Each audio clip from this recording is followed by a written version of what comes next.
Mənim oğlum olsa, mən onun atası olmayan bir qızı ala bilmərəm. Mənim gözəl izləyicilərim, mən görürəm ki, mənim efrimdə oğluma atasız qız almaram fikri yanlış səmtdə, yanlış məcrada yönləndirilir. İstirdim bu video çarxı çəkim və sizə bildirim ki, mənim bu fikrimin qətiyyətli surətdə heç qətiha şəhid qızlarımızla əlaqəsi ola bilməz. Şəhid qızlarımız mənim başımın tacıdır. Allah mənə bir övlad nəsib edərsə, eləsin ki, sırf mənim evimə, mənim ocağıma sırf şəhid qızımız qismət olsun. Mənə canım sizə qurbandır, o sizin qeyrətiniz qarşısında. Mən həmişə bunu demişəm, hər zaman deyirəm, ömür boyu da deyəcəm.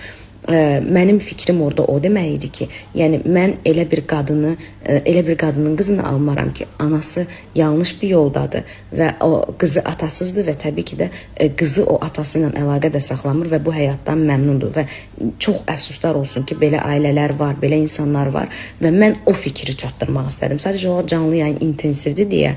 Və sırf elə qadınlar var ki, öz ailələrini dağıdırlar, uşaqlar ailəsiz qalır və öz qızlarına da bunu məsləhət bilirlər və qızlar da böyüyürlər və daha sonra deyirlər ki, yox, kişiyə ehtiyac yoxdur, evdə ataya ehtiyac yoxdur, neynirik?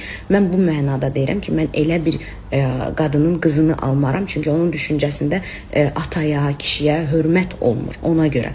Yoxsa belə mən başa düşmürəm ki, niyə atasız qızlar düşünür ki, mən onlara nə isə demişəm. Xeyr, mənim özüm atasızam və mən baş əyirəm bütün atasız qızlar qarşısında ki, hansıların ki, ataları həyatlarını dəyişiblər, hansılar ki, ataları əziyyət veriblər, anaları boşanıblar. Bu başqa, mənim dediyim başqaydı. Yəni ki, o başqa həyatı yaşayan və qızını da ailə canlı böyütməyən bir ailədə, hansı ki, ata dəyərini qadın heç vecinə də almır, elə bir qızı almazdım ailəmə. Ayrıca mən heç kimin qəlbinə dəymək istəmirəm. Mən sizi çox sevirəm və bağrıma da basıram və bütün atasız qız. Yox, gələndə isə bizim gözəl şəhid qızlarımıza, mələk şəhid qızlarımıza mən sizin heç vaxt qəlbinizə dəymərəm. Siz məni bilirsinizsə bilirsiniz.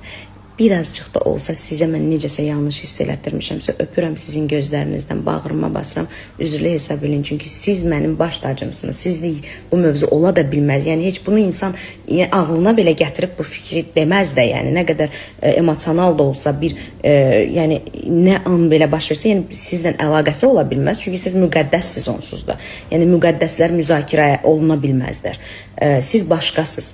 Mənim fikrim, siz anladınız mən nə demək istədim və düşünürəm ki, bütün heç bir ana istəməz oğluna sırf elə bir qız gəlsin ki, nə oğlunun dəyərini bilər, nə kişi evdə hesab eləyər, hörmət qoyular və s. O mövzudan. Verilişin sonunda isə zaten baxanda görürsünüz ki, mən elə indi dediklərimi demişəm. Sadəcə kadrlar bölüşülüb ki, yanlış məcraya